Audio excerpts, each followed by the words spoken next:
Gloria a Dios.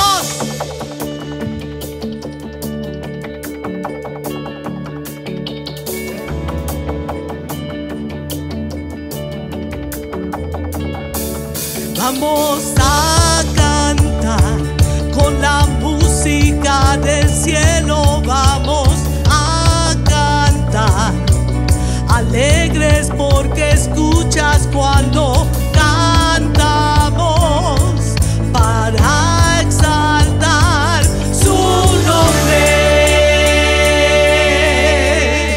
¡Aleluya!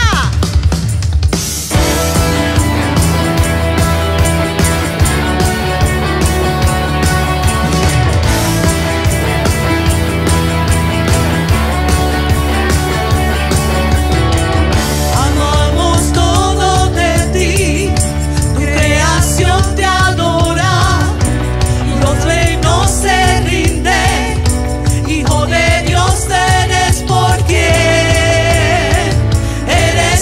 quien vivimos hoy.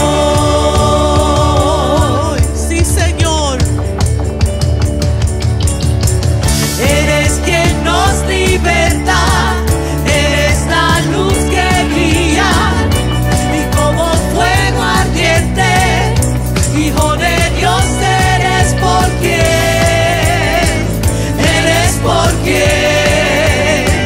vivimos hoy. Vamos a cantar con la música del cielo. Vamos a cantar alegres porque escuchas cuando cantamos para exaltar tu nombre. Aleluya.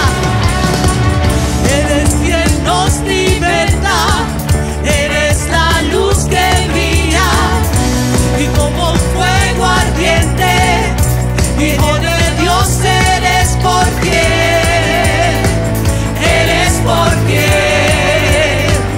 vivimos hoy. Vamos a cantar con la música del cielo. Vamos a cantar alegres porque escuchas cuando cantamos para exaltar tu nombre. Alabado Señor, bendecimos tu santo nombre. Vamos a cantar con la música del cielo. Vamos a cantar alegres porque escuchas cuando cantamos para exaltar.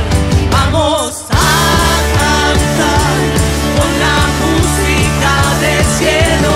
Vamos a cantar alegres porque escuchas cuando cantamos para exaltar tu nombre.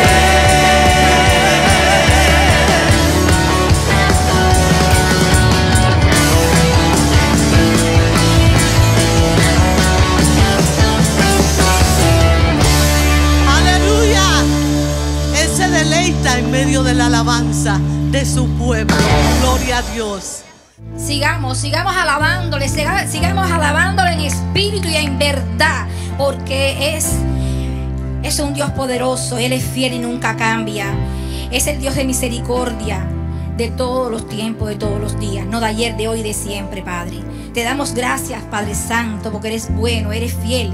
Que aún siendo nosotros infieles, tú sigues siendo fiel en los momentos difíciles, en los momentos buenos, en todos los momentos. Debemos adorarle, debemos bendecirlo y debemos estar siempre creyendo que Él sigue siendo fiel. No importa los tiempos, no importa las tempestades, no importa lo que esté pasando, porque como dice tu palabra, en el mundo tendréis aflicción, pero más no temed, yo he vencido al mundo. Ese es el Dios que creemos, ese es el Dios nuestro y nadie lo puede cambiar, porque es el Dios de ayer, de hoy y de siempre. Lo creemos en el poderoso nombre de Jesús. Te damos gracias, Padre amado, por este hermoso día, Señor, por la presencia de tu remanente aquí en la iglesia, Señor. Bendícelos, Padre. Cúbralos, Señor. Aquellos que no han llegado, Señor, tráelos con bien, líbralos de todo accidente, Padre Santo. Señor, la palabra que se imparte en este día, Señor, por el hermano, esa palabra no regrese vacía, que la tocamos en nuestro corazón, que tu Espíritu Santo se mueva como nunca, Padre, en este hermoso día, porque eres tú tocándonos, Señor, y que seamos reflejo de ese, con nuestro andar, con nuestro caminar, que podamos salir afuera y decir, y no tener que decir somos cristianos, sino que reflejemos con nuestro testimonio que sí somos cristianos y creemos en ti, que veamos un cambio en nuestras vidas, en nuestro trabajo, en nuestra iglesia, en el vecindario, donde quiera que estemos, Padre, que seamos reflejo de tu presencia, porque eso es lo que tú quieres, para que tu palabra sea expandida a todos los rincones de la tierra, a las naciones, a todos lugares, Padre.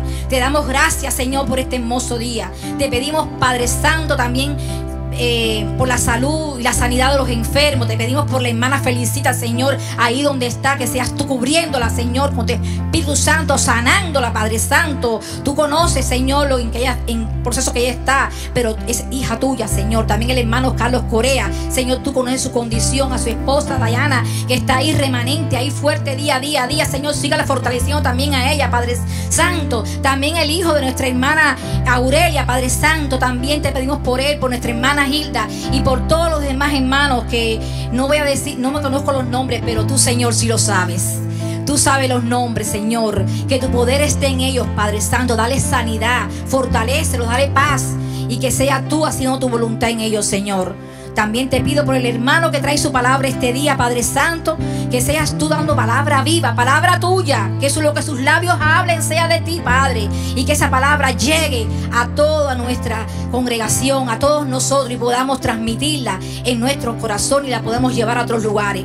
Te damos gracias, Señor, por este día, esta mañana, y te damos la gloria y la honra a ti, en el nombre del poderoso Hijo Jesús tuyo, Padre. Amén y amén. Gracias, Señor. Gracias. Buenos días, hermanos. Como siempre, es un privilegio muy grande estar frente a ustedes, y tengo que confesarles que hablar esta mañana así es todavía un poquitín complicado para mí, porque cuando se me informó estuve orando y dije, Señor, porque no se trata de escoger, bueno, abrir la Biblia y coger un versículo, decir puntos 1, 2 y 3 y se cerró las cosas, sino el hecho de saber qué es lo que Dios pretende hablar o ministrar a su pueblo. Entonces, hermanos, se me ha hecho un pequeño Getsemaní esta disertación que voy a tener con ustedes, y ruego a Dios que en esta mañana nos ayude a poder proyectar lo que ha puesto en nuestros corazones para edificar a su pueblo. Como siempre, nuestra pastora no está y me llamó para que en esta mañana yo pudiera compartir con ustedes la escritura. Así que vamos a orar antes de entrar en el consejo de las escrituras. Padre, en el nombre de Jesús te damos gracias porque eres bueno y porque para siempre son tus misericordias. Padre, nos gozamos y nos regocijamos en este día, porque en la abundancia de tus bondades, bendito Dios, tú nos has regalado este nuevo día. Tenemos salud, bendito Dios, y en esta mañana, Padre, nos paramos, como dice tu palabra, frente al trono de tu gracia confiadamente, para darte gracias, bendito Dios, por la abundancia de tus bondades para con nosotros. Padre, estamos saludables, tenemos una mente prolija, Padre, creativa. Nos has dado manos, bendito Dios, en este nuevo día para poder producir, y a través de ellas, bendito Dios, tú suples nuestras necesidades. En el nombre de Jesús, Padre, te pedimos que en esta mañana tú nos asistas a través de tu Espíritu Santo para que tu palabra pueda fluir y tu pueblo pueda ser edificado. Te damos gracias, bendito Dios, en el poderoso nombre de Jesús nuestro Salvador. Hermanos, siendo que el próximo domingo celebramos el Día de los Padres, y que tomando en cuenta, hermanos, que todos aquellos que hemos nacido de nuevo y hemos aceptado a Jesucristo nuestro Señor, nosotros por la gracia de Dios, ahora somos hijos de Dios. El Evangelio de Juan en el capítulo 1 dice: a los suyos vino y los suyos no les recibieron. Pero la Escritura dice más. Y si usted se fija en esa palabra más, hermanos, no tiene tilde o no es acentuada. ¿Okay? Al no llevar tilde, hermanos, por tanto es una conjunción adversativa que se utiliza para contraponer algo. Dice: a los suyos vino y los suyos no le recibieron. Dice más, un sinónimo para esa palabra sería pero, sin embargo, a todos los que le recibieron, a los que creen en su nombre, les dio potestad de ser hechos hijos de Dios. Dice: los cuales no son engendrados de sangre, ni de voluntad de carne, ni de voluntad de hombre, sino de Dios.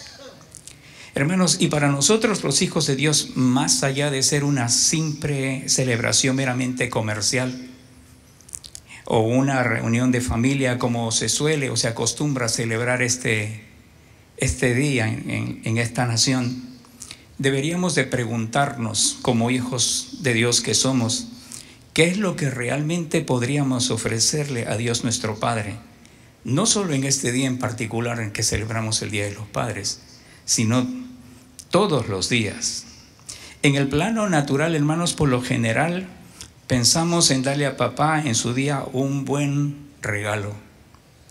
Y como hijos que somos, sabemos y conocemos de los gustos de nuestros progenitores cuando de escoger un buen regalo se trata.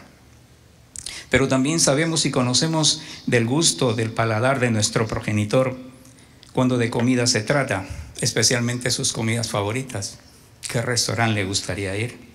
¿Se da cuenta, hermanos? Nosotros en el plano natural conocemos la naturaleza, el carácter y aún el gusto de nuestros padres. Pero yo pregunto en esta mañana, hermanos, ¿sabemos realmente lo que Dios nuestro Padre le agrada y que realmente estemos dispuestos a presentárselo como regalo? Pero partiendo, hermanos, de la base de lo que establece la Escritura, que realmente, hermanos, no existe obra alguna que pueda impresionar a nuestro Creador, algo que realmente diga, wow. Porque, hermanos, la Biblia establece que todo ha sido creado por Él y para Él. No hay cosa creada, hermanos, que nosotros podamos presentársela a Dios y a impresionar su corazón. Pero sí, el Espíritu inspiró al profeta Isaías, no tiene que buscarlos, se lo voy a leer. Isaías 66 en la Biblia judía completa establece y dice: el cielo es mi trono, dice Adonai, y la tierra es el estrado de mis pies. ¿Qué clase de casa podráis construir para mí? ¿Qué clase de lugar podráis idear para mi descanso? ¿No hice yo mismo todas estas cosas? Así es como todas llegaron a ser, dice Adonai. El tipo de persona a la que miro con favor o gracia es uno con un espíritu pobre y humilde que tiembla ante mi palabra. Hermanos, fíjese lo que estos versos está diciendo. ¿Dónde tiene puesto Dios sus ojos? De acuerdo al verso, en una casa suntuosa, porque le pregunta al pueblo: ¿dónde está la casa que me habéis de edificar y el lugar de mi reposo? Si mis manos han creado todas estas cosas. Pero fíjese, Dios no tiene puesta, hermanos, sus ojos en la suntuosidad o la hermosura que pueda tener un templo. Aunque tampoco estoy diciendo que no hay que presentárselos. ¿Se acuerdan? Nosotros con mucha frecuencia mencionamos que la gloria postrera de esta casa será mayor que la primera.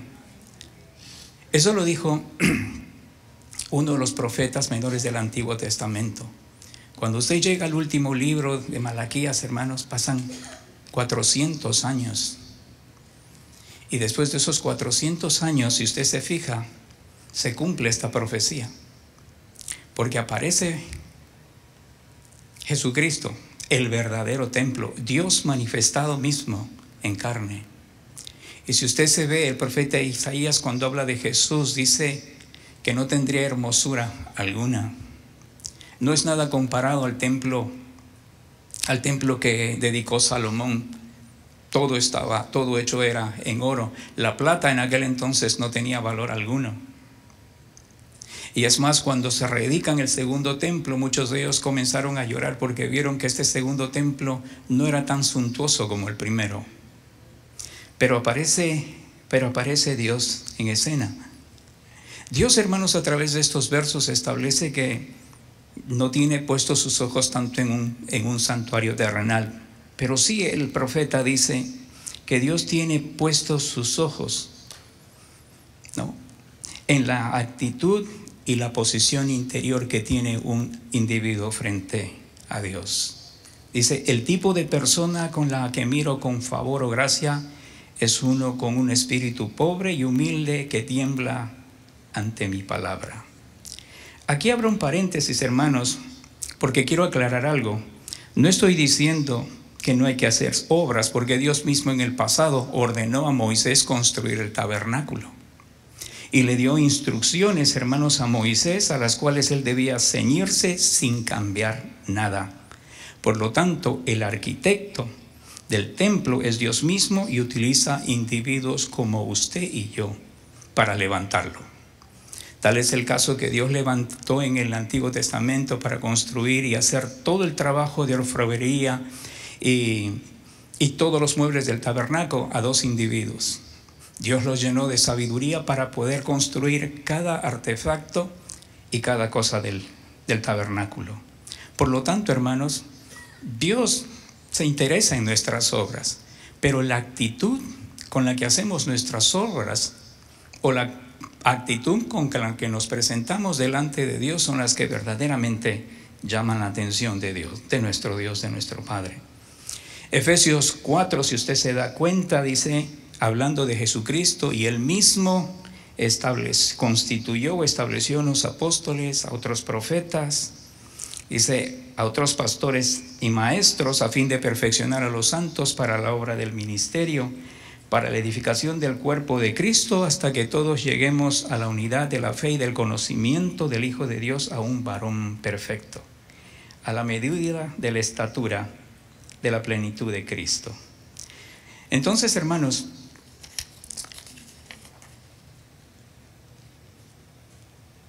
cierro el paréntesis para seguir diciendo, el apóstol Pablo, en su carta a los Efesios, establece ciertos principios para la postura de los hijos para con los padres en el ámbito terrenal.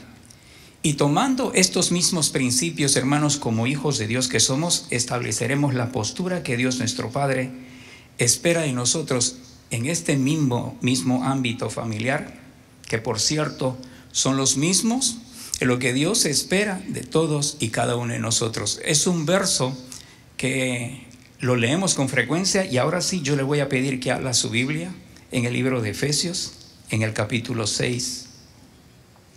Okay. Lo tiene 6 versos 1.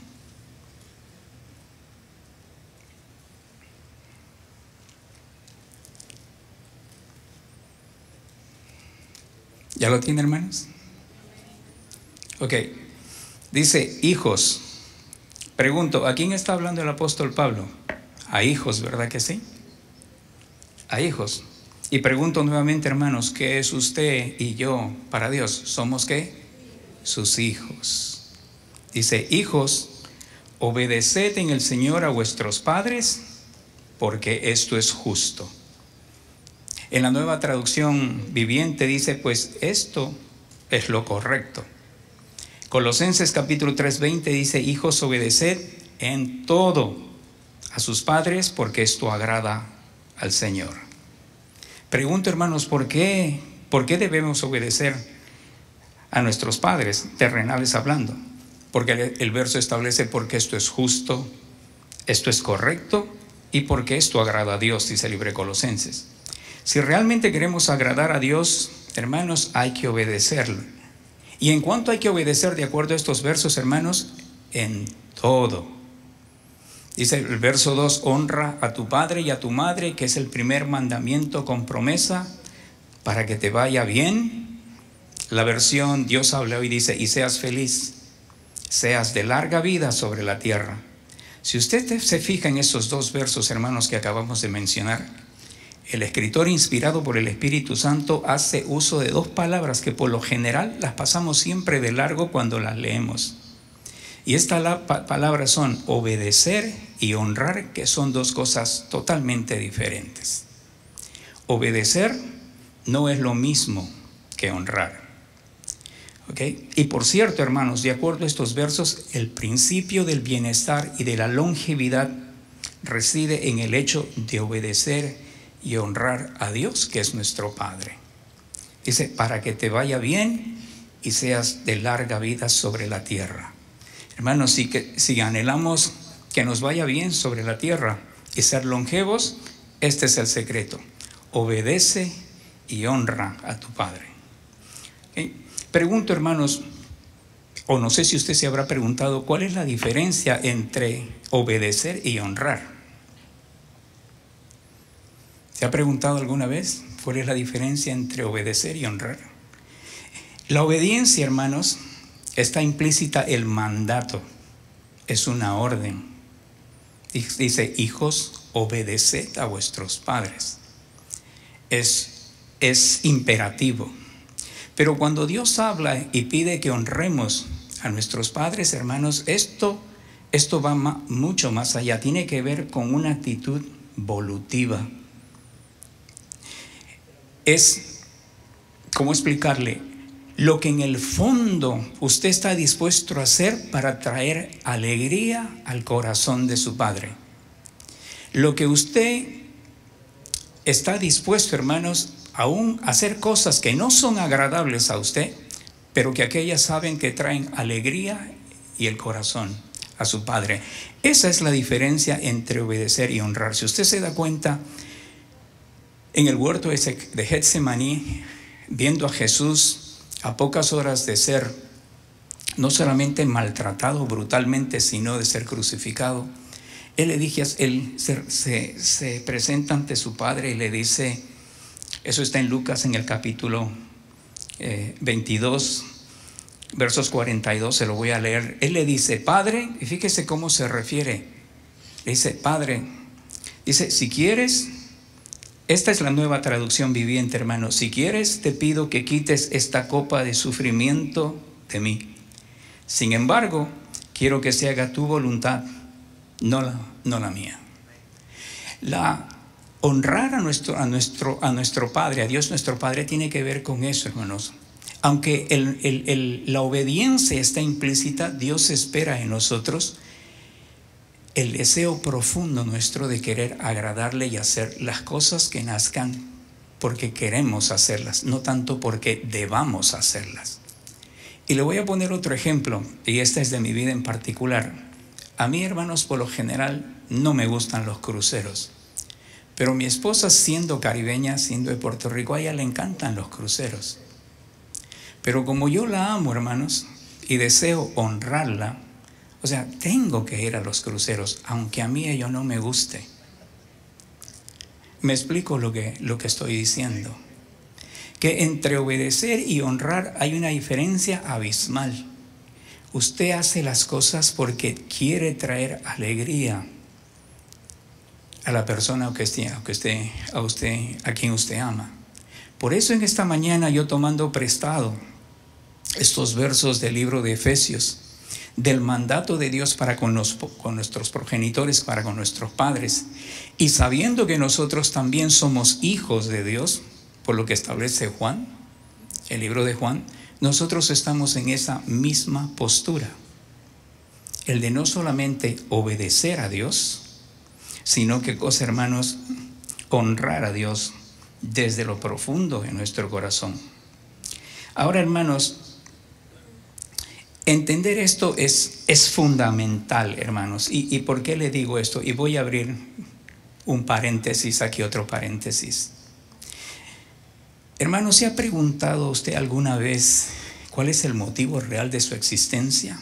¿El por qué y para qué vive? ¿Nos hemos preguntado esto alguna vez?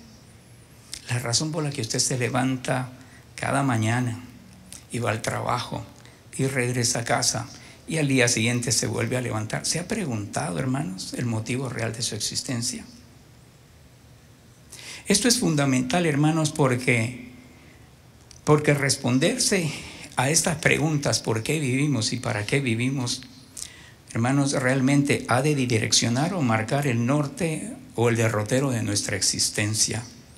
Hará que nuestra vida, hermanos, tenga propósito, significado y trascendencia. El no saber o desconocer el por qué y para qué vivimos hará que nuestras vidas, por un lado, sean como un barco a la deriva, sin capitán, sin dirección, sin propósito, sin norte, sin derrotero. La vida carecerá de propósito y significado, aun cuando usted llegue a alcanzar las metas que se proponga en la vida. Y por otro lado, hermanos, nuestra vida será completamente desabrida. Nada ha de entusiasmarnos. La mediocridad será la marca distintiva nuestra en todo lo que emprendamos. La vida sin Dios, hermanos, o sin entender a Dios, hace que ella misma carezca de sentido, es vacía. Incluso las cosas buenas o aquellas cosas que valoramos, como por ejemplo el hecho de tener una propiedad. Y no estoy diciendo otra vez que no es bueno comprar una casa o comprar cosas. Pero la vida, hermanos, es mucho más que eso. El hecho de conseguir cosas. Y sabe una cosa, hermanos, solo podemos disfrutar la vida a plenitud cuando entendamos el sentido real de nuestra existencia, el por qué y para qué vivimos. Disfrutaremos de todo lo que Dios ha creado a plenitud, como lo fue en el principio. Hermanos, la Escritura establece en Génesis 2:15 y dice: tomó pues a Jehová Dios el hombre y lo puso en el huerto del Edén para que lo labrase y lo guardase. Y mandó Jehová Dios al hombre diciendo: de todo árbol del huerto podrás comer, mas del árbol de la ciencia del bien y del mal no comerás, porque el día que de él comieres ciertamente morirás. La obediencia, hermanos, de dicho mandato garantizaba al hombre, y cuando digo hombre me refiero a Adán y Eva, el disfrute pleno y total del huerto. Un solo árbol, hermano, les estaba prohibido. Pregunto, hermanos, ¿como consecuencia de qué llegó la insatisfacción al huerto? Si lo tenían todo. ¿Por qué llegó la insatisfacción? Llegó primero, hermanos, por eso, primero por la tentación y después por la caída. El ser humano desde aquel entonces ha estado y estará siempre insatisfecho por la sencilla razón, hermanos, que cambió el disfrute pleno de todo lo otorgado por Dios por el hecho de escoger aquello que Dios había prohibido. Esa es la triste realidad del género humano. ¿Estarán insatisfechos o estaremos insatisfechos siempre por causa del pecado? Y ojo, yo les dije, hermanos, que la insatisfacción viene como consecuencia no solo de no solamente de estar apartado de Dios, sino el hecho de no conocer a Dios. Cuando usted se da cuenta, el hombre cayó en pecado, el hombre dejó de sojuzgar y de señorear sobre la creación, porque ese fue el mandato, cuando deliberadamente tomó lo prohibido por Dios. Y ahora el hombre, en vez de señorear y de sojuzgar la tierra, pasa a ser el sojuzgado y el gobernado por las cosas creadas. Nosotros los seres humanos nos pasamos la vida corriendo y nos postramos detrás de cosas que cuando las conseguimos nos damos cuenta que seguimos insatisfechos. Ese es el ciclo vicioso sin Dios. Al señor Rockefeller una vez lo entrevistaron en el Congreso y le preguntaron al señor Rockefeller a cuánto ascendía su fortuna. Y él simplemente respondió Dijo, no lo sé. Y a él le dijeron, ¿cómo que usted no lo sabe? Y él dice, tengo tantas empresas en el mundo que ahorita algunas estarán comprando propiedades, otras estarán vendiendo y realmente no sé cuánto yo tengo. Y le preguntaron al señor Rockefeller, le dijeron, señor Rockefeller, ¿y cuánto es suficiente para usted ganar en esta vida? ¿Y sabe lo que él respondió? 1 millón más. Nunca estará satisfecho. Cuando alcance el 1 millón, habrá otro 1 millón por conseguir, por anhelar. Esa insatisfacción, hermanos, nació en el huerto del Edén, porque simple y llanamente el hombre decidió escoger su propio camino. Otra vez vuelvo a lo mismo, disfrutaban y tenían de todo. Solo una sola cosa les era prohibido, un solo árbol. Imagínense. Y teniendo la imagen, no solo la imagen y la semejanza de Dios, sino siendo, imagínense, a nosotros se nos dice que nosotros por lo general operamos entre un 12 y un 15% de nuestro cerebro, y los que alcanzan a tener una mayor operatividad están en el rango de un genio como Albert Einstein.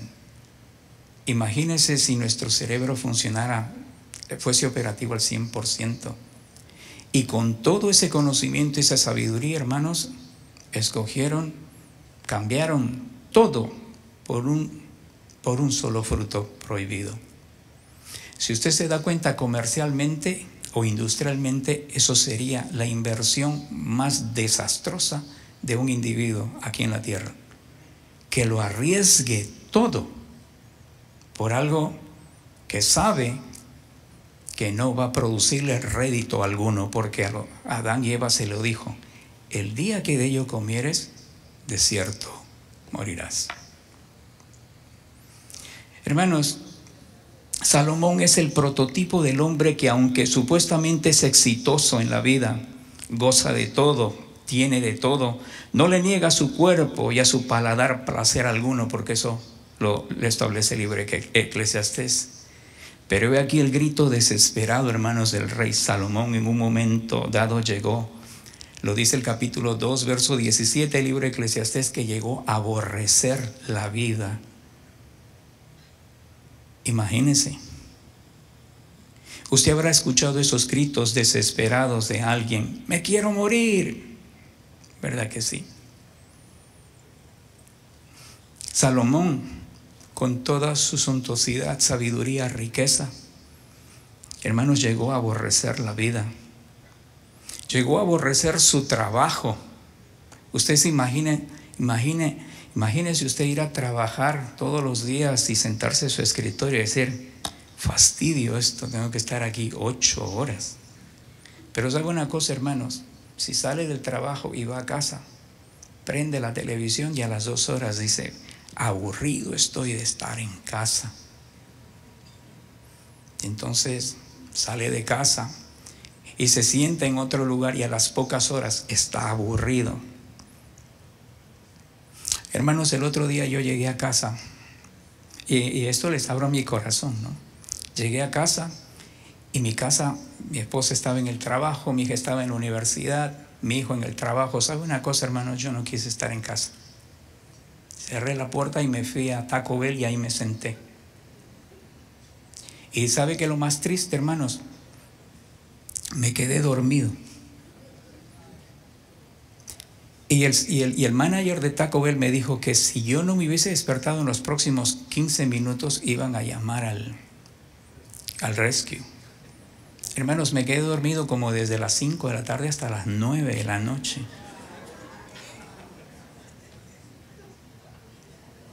Suena jocoso, hermanos, pero lo que quiero transmitirle en esta mañana, que la vida, hermanos, sin Dios, sin conocer a Dios, nos lleva a estos niveles de insatisfacción. Porque quizás cuántos ahora no estarían en mi lugar, y perdónenme en esto, no quiero sonar arrogante, que quisieran tener una casa. Yo ya la tengo. Pero, bueno, hermanos, yo cierro el paréntesis aquí. Y abrí este paréntesis, hermanos, porque usted en esta mañana tiene que irse, si no se ha preguntado o no se ha respondido a esta pregunta, el motivo por el cual usted existe, el por qué y para qué, esta mañana usted tiene que responder esto. Por la sencilla razón, hermanos, de no tener estas respuestas, nuestras vidas son vacías, son infructíferas. Y ojo, no me estoy refiriendo a que usted sea pobre. Un hombre puede tener todas las riquezas del mundo y sentirse el ser más miserable y pobre de la tierra. O viceversa. El hombre más pobre de la tierra puede gozar de una vida abundante si su vida está llena de su Creador y Cristo. Ok, hermanos, nos quedamos en entender esto es fundamental, en obedecer y honrar. Y por cierto, la palabra honrar, hermanos, es una palabra en el griego que suena algo así como timao. De ahí viene, no sé si usted se habrá dado cuenta, el nombre Timoteus. ¿Ok? De uno que honra a Dios. O sea que cada vez que usted lee las epístolas a Timoteus, usted está leyendo los parámetros de un Dios que pone las pautas de cómo hay que honrarlo. ¿Por qué esto de obedecer y honrar es fundamental, hermanos? Porque cuando entendamos esto, el cristianismo suyo y el cristianismo mío, hermano, dejará de ser dogmático, religioso, establecido por pautas y por normas. No hagas, siéntate, levántate. Hermano, levante las manos o ir al trabajo. Estaremos motivados, hermanos, no tanto por mandatos, aunque yo les dije, eso está implícito. Pero el deseo voluntario, hermanos, y el deseo profundo de todo nuestro ser, el de honrar a Dios nuestro Padre, hará que nosotros dejemos de estar aferrados a las cosas de este mundo y hacer todo aquello que sabemos que traerá alegría a su corazón. Entenderemos que el motivo real de nuestra existencia es el de glorificar a Dios nuestro Padre. Este deseo de glorificar a Dios, hermanos, parte de lo más profundo de todo nuestro ser. Y ese anhelo, hermanos, que tenemos de agradar a Dios ha de reflejarse en nuestras obras. Entonces su trabajo tendrá sentido. Todo lo que haga en la vida tendrá sentido.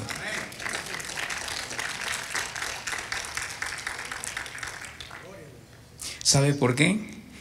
Porque usted ha sido creado, hermanos, y me voy a adelantar en esto. Usted está aquí en esta mañana, sentado en esa silla, y usted ha de salir de este templo, y usted volverá a casa. Hermanos, el motivo real de su existencia, de la suya y la mía, es glorificar a Dios en todo. Y en ello, hermanos, está implícito la honra, como hablamos, el deseo profundo de querer agradarle. Esto siempre, hermano, ha estado en el corazón de Dios y desde los albores de la humanidad. Cuando usted lee Génesis 1:28, Dios le dice a Adán y los bendijo Dios y les dijo: fructificaos y multiplicad, llenad la tierra y sojuzgarla. Adán y Eva tenían la responsabilidad, hermanos, de empezar a llenar la tierra de portadores de la imagen de Dios. Individuos que tengan la naturaleza y el carácter de Dios. Dios le dijo a Abraham allá en Génesis, en el capítulo 18, dice: porque yo sé que mandará a sus hijos y a su casa. Cuando dice a su casa se refiere a criados, a siervos, empleados, como usted quiera llamarlos. Después de sí, que guarden el camino de Jehová, haciendo justicia y juicio, para que haga venir Jehová sobre Abraham lo que ha hablado acerca de él. Siempre en el corazón de Dios ha estado el buscar un pueblo que glorifique su nombre, que lo honre, que las actitudes con las cuales se presenta a Dios nazcan en lo más profundo de su ser. ¿Se acuerda de la viuda que llamó la atención de Jesús en el templo mientras daban la ofrenda? ¿Dónde cree que puso Jesús sus ojos? ¿En los que más dieron? No. Sino en una viuda que dio todo lo que tenía. ¿Y sabe qué? Jesús, cuando se refirió a ella, dijo que ella es la que más había dado. Matemáticamente o financieramente, eso está mal, porque ella no dio más que los demás. Pero para la matemática de Dios, hermanos, ella dio más. ¿Sabe por qué? Porque se dio a sí mismo todo lo que tenía. Es un acto de adoración y de glorificar a Dios con lo poco o lo mucho que tenía. Hermanos, la gracia, la bondad infinita de Dios manifestada a través de su gracia, perdonándonos todos los días, porque el hecho de convertirnos al cristianismo, hermanos, no nos hace infalibles. Seguimos ofendiendo a Dios con nuestros pensamientos, nuestras palabras, nuestras acciones. Pero la gracia de Dios, hermanos, a diario nos da la mano y nos levanta y nos anima. Y sobre todo crea en nosotros esa bondad de Dios, el deseo profundo de querer agradarle. Hermanos, de esto debemos estar conscientes. No podemos pagar con mal a quien tanto bien nos hace. Hay deudas en la vida, hermanos, que no se pueden pagar. Y le voy a poner un ejemplo para que usted me entienda un poquito. Cuando yo llegué a esta nación, yo conocí a una persona aquí en el templo, al cual considero mi hermano. Él ha estado siempre en los momentos más difíciles de mi vida, sobre todo cuando se tratan de los primeros años como inmigrante en este país. Yo tuve la desgracia de caerme en el trabajo, de romperme el brazo derecho en 3, estuve 1 año sin trabajo, me despidieron del trabajo, él me ayudó en todo ese periodo con la renta, con la alimentación. Imagínense, hermanos, yo mire, no sé si se los dije, pero por ejemplo, yo detesto el hot dog. Yo me puedo comer 1 o 2, pero después de eso me provoca náuseas. ¿Y sabe por qué, hermanos? Porque durante todo 1 año, lo que yo podía accesar con el poco dinero que tenía en el supermercado era hot dog. Yo comía hot dog en el desayuno, hot dog en el almuerzo, hot dog en la cena, por más de 1 año. Imagínense, los israelitas pasaron 40 años comiendo maná en el desierto. Y la lección era bien sencilla. Dios les dice que ellos tenían que aprender que no solo de pan vive el hombre, sino de toda palabra que sale de la boca de Dios. Este amigo del que les estoy hablando, en un momento dado, llegó a estar también en un momento dado de su vida financieramente no muy bien. Y entonces yo ya estaba financieramente bien, me había casado. Y entonces le prestamos un dinero. Y entonces un día mi esposa me dice: ¿cuándo le vas a cobrar a fulano lo que te debe? Y yo le dije: ni se te ocurra. Porque yo le dije: no hay dinero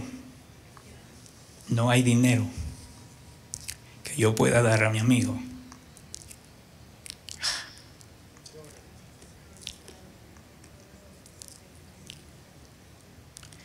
Yo le dije a mi esposa: no hay dinero que yo pueda darle a mi amigo que pueda compensar y pagar lo que ha hecho por mí. ¿Por qué le digo esto, hermanos? Porque con Dios es lo mismo. Dios es tan bueno que lo menos, hermano, que nosotros podemos hacer es agradarlo. Hacer las cosas que a Él le agradan. Pablo, hablando a los colosenses, establece y dice que debemos agradarle a Dios en todo. ¿Y cómo se exterioriza, hermanos, el que agrademos a Dios? El verso lo sigue diciendo: llevando fruto en toda buena obra y creciendo en el conocimiento de Dios. Hermanos, el motivo otra vez por el cual yo estamos aquí en este mundo, aquí en esta mañana, yo les dije que me iba a adelantar un poquito. Ahora mismo en el templo es el de glorificar a Dios, nuestro Padre. Y otra vez vuelvo al principio, el próximo domingo es el Día de los Padres. ¿Me explico? Y otra vez, las mamás y nuestros hijos de seguro han de salir a buscar el mejor regalo para papi. Y algunos harán reserva para ir a cenar con papi y con mami. Y yo en esta mañana, hermanos, estoy tratando con la ayuda de Dios proyectar lo que en el fondo Dios anhela de usted. El escritor dice, hijo mío, dame ¿qué? Dame tu corazón. Dice, todos, hermanos, sin excepción alguna, tenemos este mismo llamado, el de glorificar a Dios en todo lo que hagamos. Porque eso lo establece las Escrituras. Isaías 43, verso 7, yo se lo voy a leer en la versión contemporánea en inglés, dice, ellos son mi pueblo, yo los he creado para honra mía. Y la Biblia Mundial en inglés dice, todo el que es llamado por mi nombre y a quien he creado para mi gloria, a quien yo he formado, sí, a quien yo he hecho. Si usted se da cuenta, hermanos, el escritor utiliza aquí 3 palabras diferentes. Dice, a quien he creado para mi gloria. La primera palabra es creado. La segunda palabra dice, a quien yo he formado. Y la tercera dice, sí, a quien yo he hecho. En la versión en inglés dice, everyone who is called by my name and whom I have created for my glory, whom I have formed, yes, whom I have made. ¿Se da cuenta, hermanos? Son 3 palabras que Dios utiliza en el libro de Génesis. Crear algo es traer a existencia de algo que no existe. Y lógico. Después Dios creó al hombre y dice, después que formó al hombre de algo ya creado, ya existía el polvo de la tierra. Y después lo hizo, dice que fue un alma viviente. Lo creó, lo formó y lo ha hecho para glorificar su nombre. Pero debemos entender lo que realmente, hermanos, significa esta palabra glorificar a Dios si realmente deseamos entender el significado de nuestra existencia.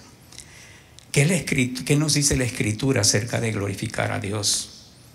Hermanos, nuevamente fuimos creados para glorificar a Dios y ese es el acto deliberado de antagonismo de los seres humanos, el de no glorificar a Dios, que trajo como consecuencia la ruina del género humano desde sus albores. Ese es el gran problema del género humano. Cuando usted lee Romanos en el capítulo 1, verso 21 en adelante, dice, pues habiendo conocido a Dios, no le glorificaron como Dios, ni le dieron gracias. Fíjese, hermanos, lo ingrato que somos a quien tanto bien nos hace. Dice, sino que se envanecieron en sus razonamientos y su necio corazón fue entenebrecido. Verso 22 dice, profesando ser sabios se hicieron necios. ¿Cuál es la gran necedad del ser humano, hermanos? Es cambiar la gloria de Dios incorruptible en semejanza de imagen de hombre corruptible, de aves, de cuadrúpedos y de reptiles. Dice, por lo cual también Dios los entregó a la inmundicia en la concupiscencia de sus corazones, de modo que deshonraron entre sí sus propios cuerpos, ya que cambiaron la verdad de Dios.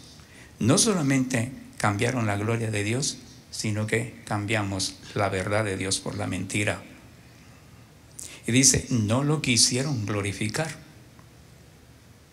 Y sabe una cosa, Dios creó al ser humano con ese propósito. Lo hemos visto ya desde el Génesis.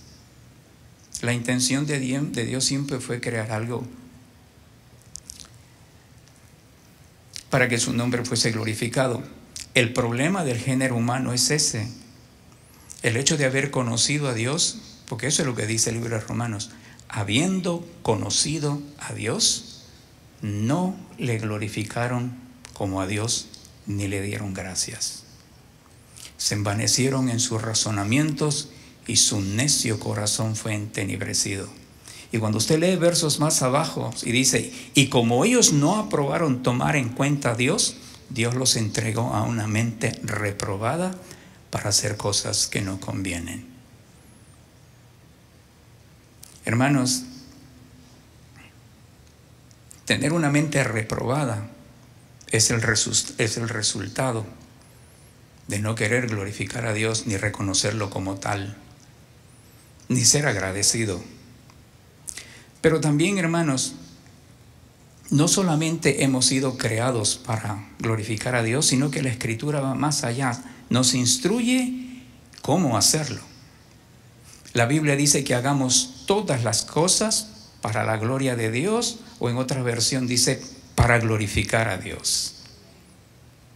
Pero para entender dicha instrucción necesitamos entender, hermanos, si valga la redundancia, lo que realmente significa esta frase: hacer todo para la gloria o glorificar a Dios, si realmente deseamos entender el significado real a través de nuestra existencia.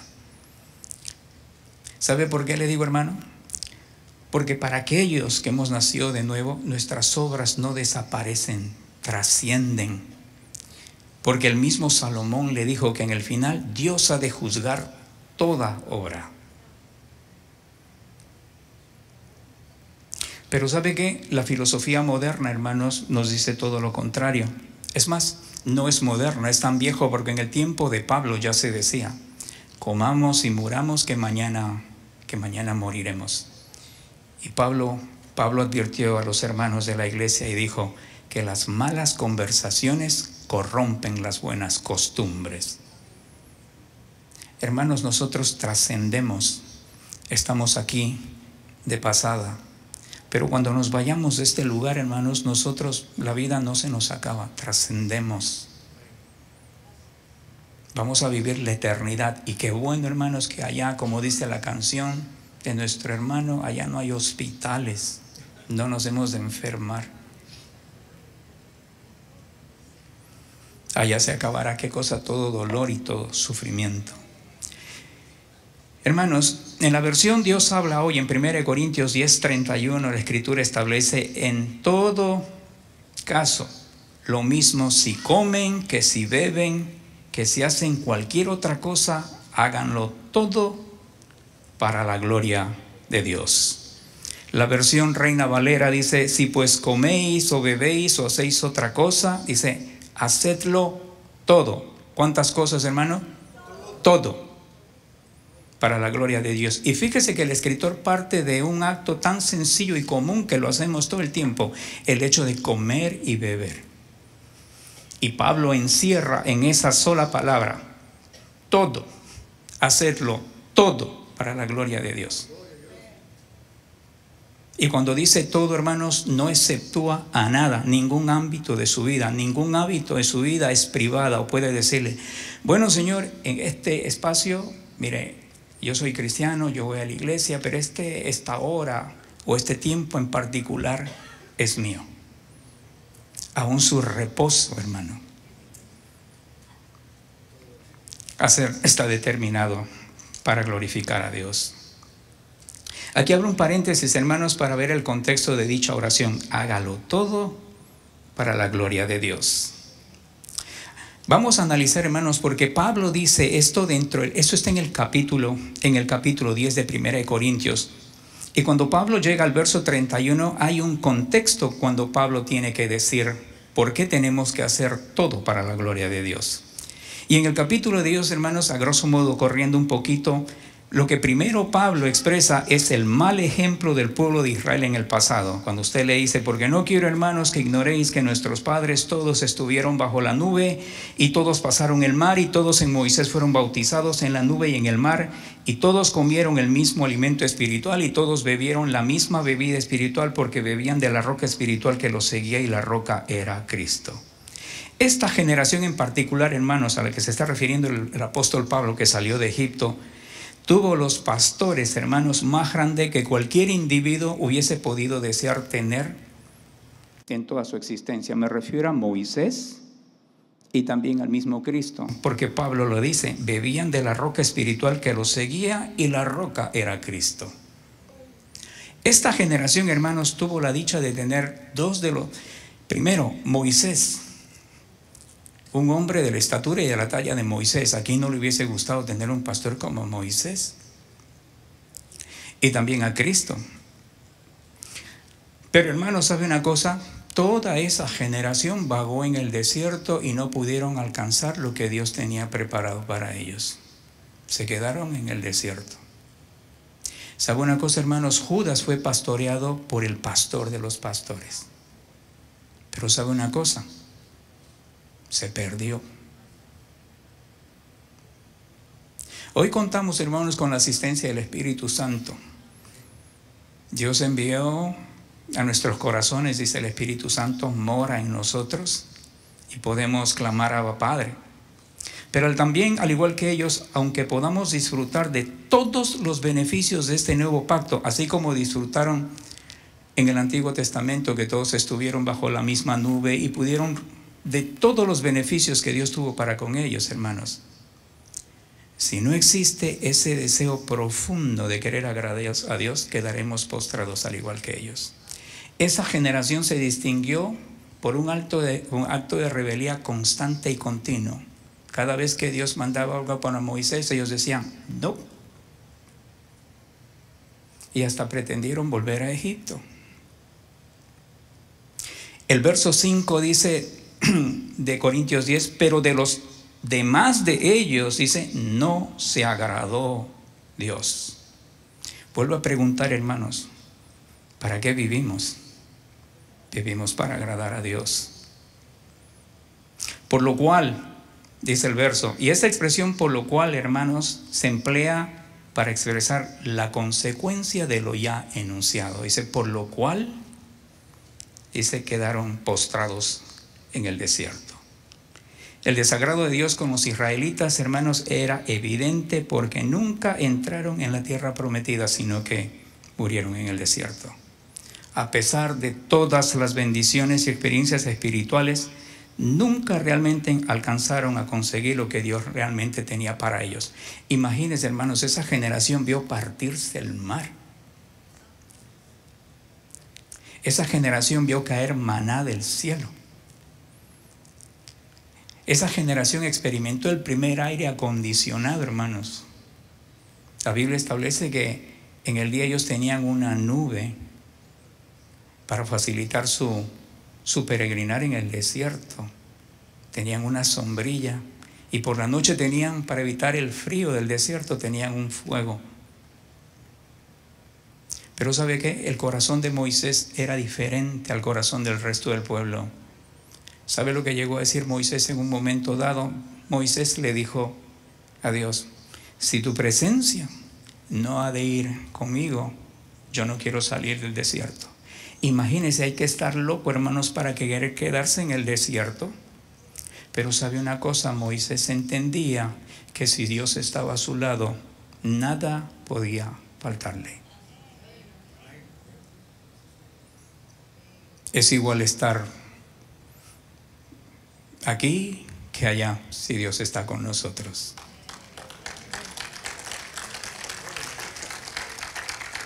¿Sabe una cosa? Lo que me llama la atención de ese verso, hermanos, dice, pero de los demás de ellos no se agradó a Dios. Y esto suena irónico, hermanos, porque cuando usted hace la contabilidad de cuántos se agradó Dios, ¿de cuántos se agradó Dios? De toda esa generación. ¿Cuántos entraron a la tierra prometida de esa generación? Solamente 2. Por eso es que suena irónico, porque Pablo dice, porque de los demás de ellos no se agradó Dios. ¿Cuántos fueron de los que realmente agradaron a Dios? Simplemente 2, hermanos. Y supuestamente se está hablando, algunos comentaristas bíblicos están hablando aproximadamente entre 2 a 3 millones de individuos que peregrinaron en el desierto. Imagínense. Yo no sé qué por ciento representa, pero seguro que esos 12 representan un 0.000000 y algo de por ciento. Dice, Dios no se agradó de ellos. Lo segundo, hermanos, que establece Pablo aquí, hablando del pueblo en el pasado, dice, cómo evitar el mal ejemplo de Israel. Y es aprendiendo de los errores pasados de este pueblo. Pablo establece en el verso 6 y dice, mas estas cosas sucedieron como ejemplo para nosotros, para que no codiciemos cosas malas como ellos codiciaron. Ni seáis idólatras como algunos de ellos, según está escrito, se sentó el pueblo a comer y a beber y se levantó a jugar. Ni forniquemos, como algunos de ellos fornicaron y cayeron en un día 23,000. Ni tentemos al Señor, como también algunos de ellos le tentaron y perecieron por las serpientes. Ni murmuréis, como algunos de ellos murmuraron y perecieron por el destructor. Hermanos, que lo acontecido con ellos en el pasado están escritos para amonestarnos a nosotros, a quienes hemos alcanzado los fines de los siglos. Y Pablo nos dice en estas escrituras que huyamos de la idolatría. Por tanto, amados míos, dice Pablo en el verso 14, huid de la idolatría. ¿Qué es la idolatría, hermanos? O cómo Pablo define la idolatría en estos versos dentro de este contexto. Aunque habla en estos versos de que el pueblo se sentó y salió a divertirse porque había un becerro, pero también nombra actitudes, hermanos, y acciones que tuvo el pueblo. Murmuró, fornicó. ¿Explico? Por lo tanto, hermanos, la idolatría para Pablo es todo aquello que nos controla. No solamente es un ídolo. El apóstol Pedro dice, hablando en su primera epístola, si no me equivoco, establece y dice que todo aquello que nos controla, nosotros venimos a ser esclavos. Todo aquello, hermanos, que no podemos, que nos controla y no nos permite agradar a Dios, es idolatría. El mundo moderno lo llama, ¿sabe cómo, hermano? Adicción. Los psicólogos, los médicos, y entonces cierran a los individuos, los enclastran en un lugar, cumplen el periodo, hermanos, y salen y muchas veces vuelven a lo mismo. Un cigarro de esta índole, de este tamaño, es su Dios, y se postra y se rinde y no puede controlarlo. Pero ahora hay uno moderno, hermanos, que yo diría tiene casi el mismo efecto, y es el teléfono. La cantidad de horas y el tiempo que nos quita, que hace que nuestros muchachos anden en la calle como si estuviesen fuera de este mundo. Cruzan la pista sin darse cuenta. Entonces, hermanos, yo cierro el paréntesis aquí, y esto es lo que Pablo deja por escrito. Y después de decir esto, Pablo establece las reglas, hermanos, de la casa de Dios, y que, por cierto, ninguno de nosotros estamos exentos de ellas. Pablo establece en 1 Corintios 10:23, dice: todo me es lícito, pero no todo me conviene. Todo me es lícito, pero no todo edifica. Ninguno busque su propio bien. ¿Cómo puedo hacer, hermanos, las cosas para agradar a Dios? La primera que establece Pablo es que ninguno de nosotros debe buscar su propio bien, sino del otro. Hermanos, no sé si usted se da cuenta, esto que Pablo menciona no solamente es difícil de masticar, sino difícil de digerir. ¿Y sabe por qué? Dice, ninguno busque su propio bien. Hermanos, cuando el bien mío se convierte en pecado, cuando el bien que yo busco, hermanos, es pecado. Pablo dice, ninguno busque su propio bien. Pero ¿qué de malo hay en buscar mi propio bien? No le hace mal a nadie. Pero ¿sabe una cosa? Para Dios, que establece los principios, cómo hemos de glorificar, hermanos, lo primero que dice es, ninguno busque su propio bien, sino la del otro. Para Dios es pecado, hermanos, vivir una vida egoísta en términos y en función de uno mismo, aunque supuestamente usted no le haga daño a nadie. Eso es pecado. ¿Es malo, hermanos? Pregunto, buscar nuestro propio bienestar. Bueno, si usted pregunta eso allá afuera, le dirán que no. Pero si usted ve en términos de lo que Dios establece, sí es pecado. Yo puedo estar en pecado, hermanos, sin hacer mal a nadie. Simplemente el hecho de no buscar el bienestar de otro me hace estar en malas con Dios.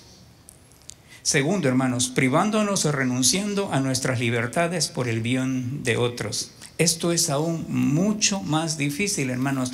Si lo primero es difícil de masticar y de digerir, el hecho de privarme o renunciar a mis libertades por el bien de la conciencia de otro, eso es peor, hermanos. Fíjese, la libertad nuestra. Pablo lo dice en 1 Corintios 10:25. De todo lo que se vende en la carnicería, comed sin preguntar nada por motivos de conciencia, porque del Señor es la tierra y su plenitud. Si algún incrédulo os invita y queréis ir, de todo lo que se ponga delante, comed sin preguntar nada por motivos de conciencia. Y después en el verso 28 viene el más. Mas si alguien os dijere, esto fue sacrificado a los ídolos, no lo comáis por causa de aquel que lo declaró y por motivos de conciencia, porque del Señor es la tierra y su plenitud. La conciencia, digo, no la tuya, sino la del otro. Y aquí vienen las mismas preguntas que Pablo se hace. No tanto, hermanos, se plantea estas preguntas Pablo para cuestionar a Dios, sino para traer luz a nuestro entendimiento. Pablo dice, ¿por qué pues se ha de juzgar mi libertad por la conciencia de otro? Y si yo con agradecimiento participo, ¿por qué he de ser censurado por aquello que doy gracias? Si hacemos todo para la gloria de Dios, realmente, hermanos, no tenemos libertad alguna. Y mucho menos cuestionar la censura de otros hermanos que juzgan nuestra libertad a través de su conciencia. Cuando la conciencia de otro juzga mi libertad, siendo ella de tropiezo, la renuncia debe ser volutiva y voluntaria.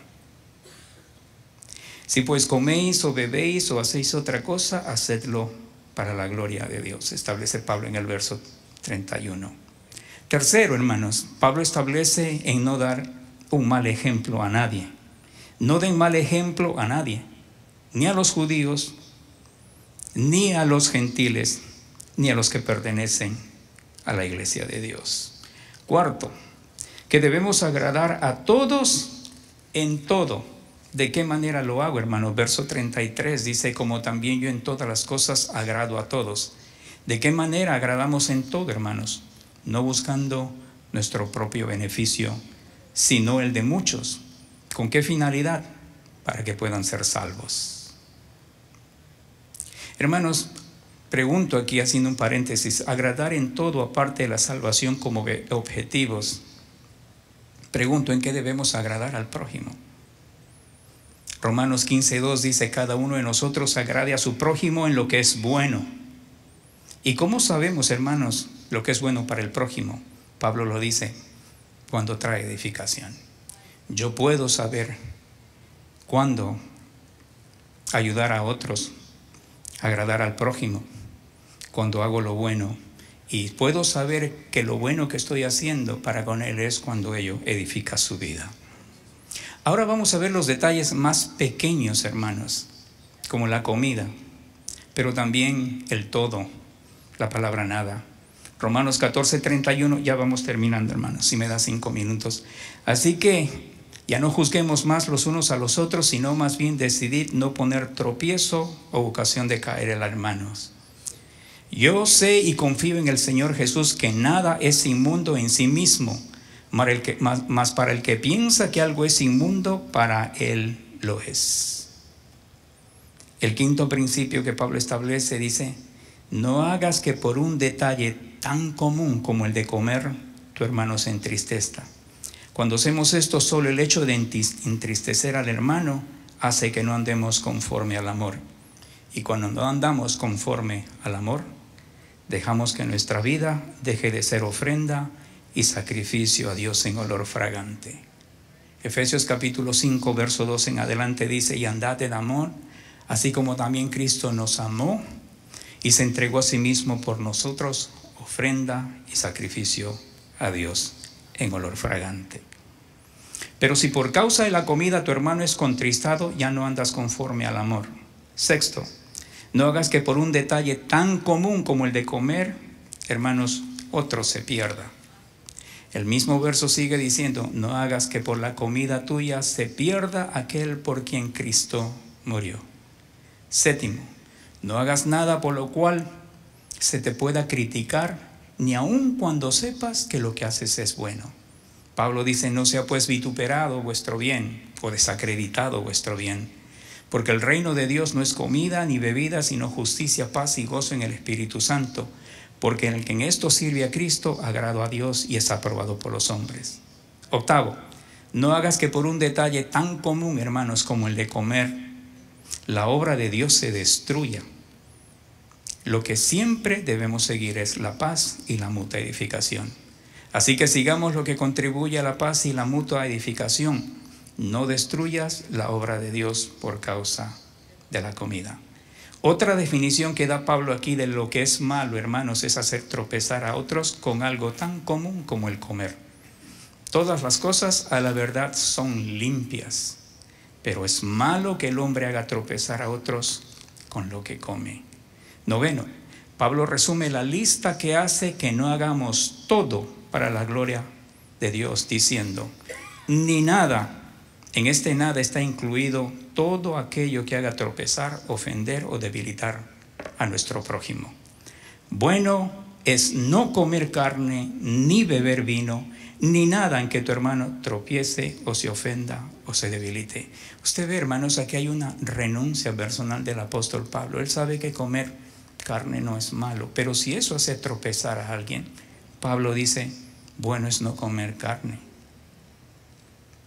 ni beber vino, y después dice: ni nada en que tu hermano tropiece o se ofenda o se debilite. Es un derecho como hijo de Dios, su libertad se lo permite, pero si esa libertad es tropezadero para otro, hermanos, entonces su libertad está restringida. Décimo, no hagas nada que lo que tu fe aprueba a la larga te condene a ti mismo. Es decir, cuando pruebas algo que es bueno y no es cohibido de aquello, cuando otro dice que aquello que yo apruebo es malo. Verso 22 dice: tienes tu fe, tenla para contigo delante de Dios, bienaventurado el que no se condena a sí mismo en lo que aprueba. Okay. Hermanos, concluyo con esto y voy a recitar el monólogo de Salomón. Y cuando usted llegue a casa, si usted quiere, lo puede volver a leer. Esto dijo el gran sabio Salomón en el capítulo 2 de Eclesiastés: dije yo en mi corazón, ven ahora, te probaré con alegría y gozarás de bienes. Mas he aquí, esto también era vanidad. A la risa dije, enloqueces, y al placer, ¿de qué sirve esto?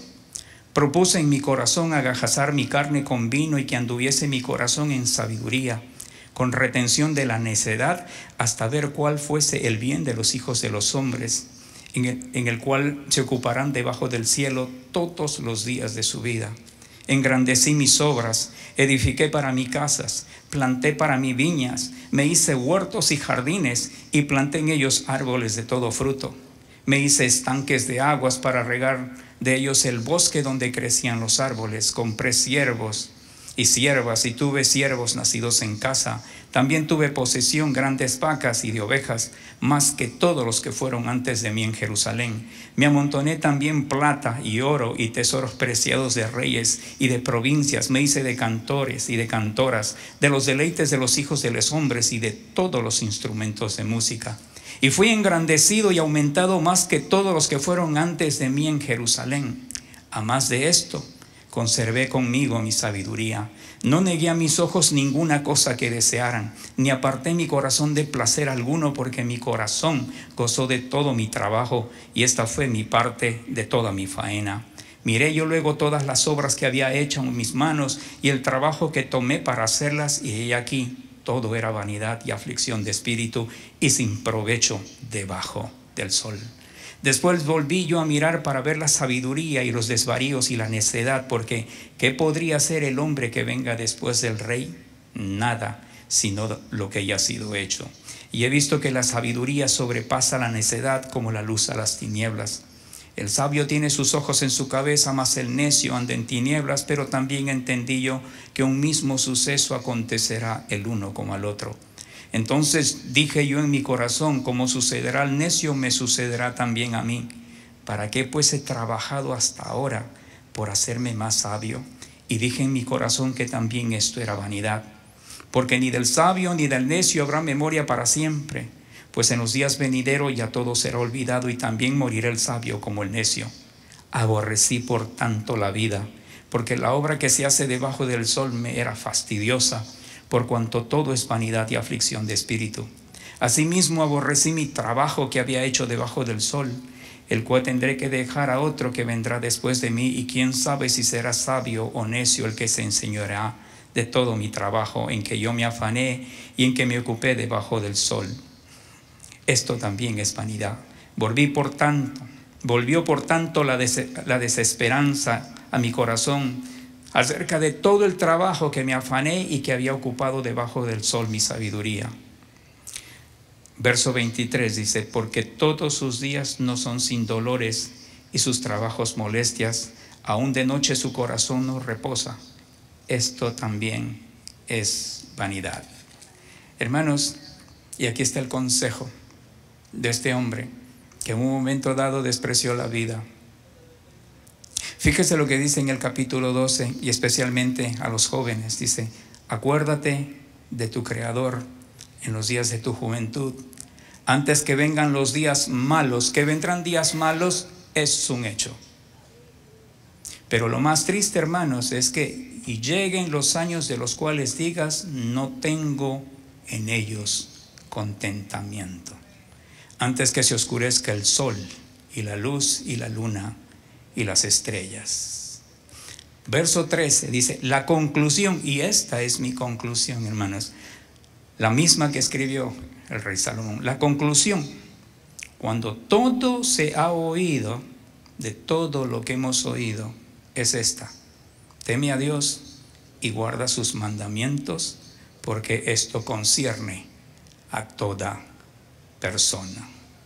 Y porque Dios, hermanos, traerá toda obra a juicio, juntamente con toda cosa encubierta, sea buena o sea la mala. Hermanos, ¿qué le quiero decir en esta mañana, o qué he tratado de proyectar en esta mañana? El próximo domingo es el Día de los Padres. Y usted sabe de que usted es hijo e hija de Dios. En esta mañana, Dios a través de las Escrituras nos ha dejado saber que nosotros hemos sido creados para glorificar su nombre. Y nos ha dado pautas, hermanos, cómo glorificar su nombre. Para que nuestra vida, hermanos, llegue a su plenitud y tenga sentido, norte y derrotero, y sobre todo trascienda. Porque Dios ha de juzgar nuestras obras. Quizás no para mandarnos al infierno, sino para darnos galardones, y simplemente ha de juzgar las motivaciones con las que yo hice las cosas, el por qué y para qué hice las cosas. Por lo tanto, hermanos, en esta mañana, allí donde tú estás, cierra tus ojos y examina tu corazón, como decía el salmista: pruébame, oh Dios, y examina mi corazón y ve si hay caminos de perversidad en mí y guíame en el camino eterno. Como vimos a través de las Escrituras, hermanos, aún el desear el propio bien sin buscar el del otro ya nos pone en una postura mal ante Dios, nuestro Padre. Y si usted encuentra, hermanos, como siempre suelo yo examinarme y siempre salgo en deuda, es pedir perdón. Pero también, hermanos, soy consciente de la bondad y la gracia infinita de Dios, que mañana tras mañana, día tras día, Dios me anima, me levanta, y en esta mañana te dice: sé que has fallado, sé que has cometido errores, pero sabes una cosa, yo soy tu Padre. Y en esta mañana Dios te pide: dame tu corazón, hijo, para que la vida tuya, los sinsabores de la vida, puedan no tanto desaparecer, pero tomar otro matiz. La vida cambia, hermanos, cuando nuestra forma de ver las cosas cambia. Si nosotros miramos las cosas con la perspectiva de Dios, entonces disfrutaremos hasta el último segundo de vida que Dios pueda darme. Podremos hallar contentamiento en nuestros trabajos, en nuestros hogares, en todo lo que emprendamos. Vamos a ponernos de pie en esta mañana para despedirnos. Y en esta mañana, si alguno que está aquí presente no ha entregado su vida a Jesucristo y entiende que su vida no tiene norte ni derrotero, que ni siquiera entiende por qué se levanta cada mañana. En esta mañana, Dios te ofrece lo más preciado, su Hijo Jesucristo, para traer salvación y vida eterna a tu alma. ¿Habrá alguno entre nosotros?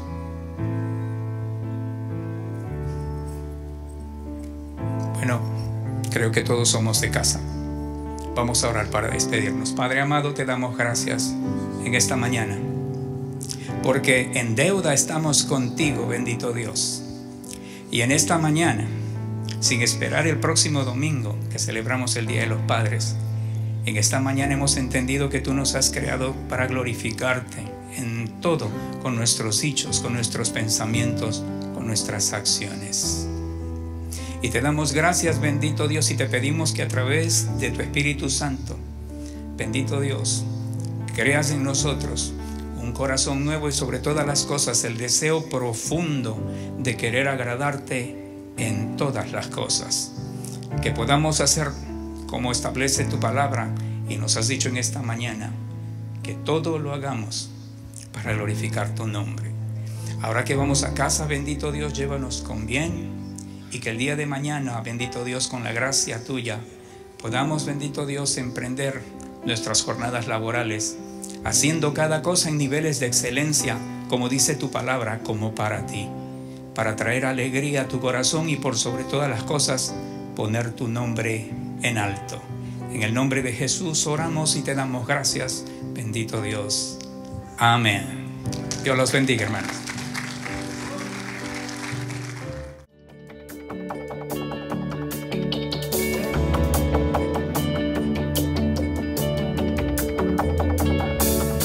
Vamos a